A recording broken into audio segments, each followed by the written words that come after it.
कोविड-19, जिसके तीसरी लहर से वर्तमान में हम संघर्ष कर रहे हैं। आश्चर्य की बात है कि हम सब जानते हैं कि यह वायरस लापरवाही करने से जीवन के लिए खतरा उत्पन्न कर सकता है। फिर भी जैसे ही हमें थोड़ी सी राहत मिलती है इस वायरस से, हम लापरवाही करने पर उतर जाते हैं। इस लापरवाही का ही नतीजा है कि वायरस की बार बार आमद हमारे समाज में हो रही है और तमाम लोगों की ज़िंदगी इससे खतरे में पड़ जा रही है। सरकार को हमारे जीवन की चर्चा है, लेकिन अफसोस हम लापरवाही से बाज नहीं आ रहे हैं। कोरोना से थोड़ी सी राहत मिलने के बाद हम जो गाइडलाइन तैयार किया गया है उसकी धज्जियां उड़ाने से बाज नहीं आते। नतीजा ये होता कि अब फिर अस्पतालों में भीड़ बढ़ने लगी है। जहाँ तक आपको ये जानकारी होगी कि कोविड का तीसरा चरण फेज शुरू हो चुका है और ये अपने पीक पे भी चल रहा है। इसके बचाव के लिए कुछ हम जरूरी जो उपाय है कर करके इससे हम बच सकते हैं। पहला तो हम सबसे पहले टीकाकरण कराएं। टीकाकरण कराने के बाद भी मास्क लगाना न भूलें। सोशल डिस्टेंसिंग, कम से कम 2 गज की दूरी पे ही रहें। बाकी कहीं भी जाएं, भीड़ भाड़ की जगह पे दूरी बना के रखें और मास्क का प्रयोग अवश्य करें। हमारे स्वास्थ्यकर्मी अपने व्यक्तिगत जीवन की समस्त खुशियों को तिलांजलि दे हमारे जीवन को बचाने के लिए नित्य प्रति संघर्ष करते हुए नजर आ रहे हैं।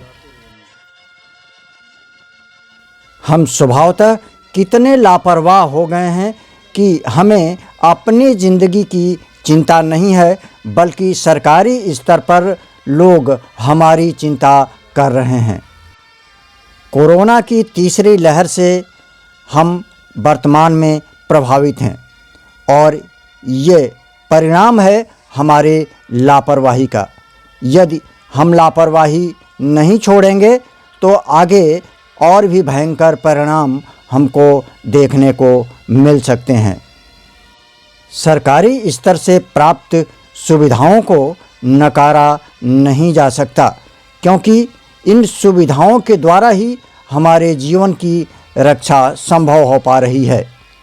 यह बताने की आवश्यकता नहीं है कि यह वायरस हमारे और आपके जीवन के लिए कितना घातक है, किंतु हमारे स्वभाव में लापरवाही इतनी समाहित हो चुकी है कि हम लापरवाही में आकर इस पर ध्यान नहीं देते। वंदनीय हैं ये स्वास्थ्यकर्मी जो अपनी खुशियों को, अपने समय को और अपने परिवार को छोड़ हमारे और आपके जीवन के लिए निरंतर प्रयास करते हुए नजर आ रहे हैं। इनके ही प्रयास, त्याग और कर्मठता का प्रतिफल है कि आज हमारे समाज में, हमारे देश में कोरोना के द्वारा जितनी भयावह स्थिति उत्पन्न हो सकती थी उसे रोका जा सका है और तमाम जिंदगियों को बचाया जा सका है। यही नतीजा है कि आज इस देवदूत को संपूर्ण देश प्रणाम कर रहा है। इनके अथक प्रयासों का ही प्रतिफल है कि आज हम अपने जीवन रक्षा का एक सीधा रास्ता इनसे पा रहे हैं। कोरोना से बचाव के लिए तथ्यों की जानकारी रखकर ज़रूरी सावधानियां अपनाकर आप खुद को और अपने आसपास के लोगों को सुरक्षित रख सकते हैं। ऐसे में ये ज़रूरी हो जाता है कि सरकार द्वारा घोषित गाइडलाइन का हम पालन करें। अगर मास्क सही फिटिंग वाला हो तो मास्क लगाने वाले व्यक्ति से दूसरों में वायरस फैलने से रोकने में मदद मिल सकती है। सिर्फ मास्क लगाकर कोविड-19 से नहीं बचा जा सकता, हमें साथ में शारीरिक दूरी रखनी भी होगी और हाथों को साफ रखना होगा। इस संदर्भ में स्थानीय स्वास्थ्य विभाग की ओर से दी गई सलाहों का पालन करना हमारे लिए बहुत ज़रूरी है।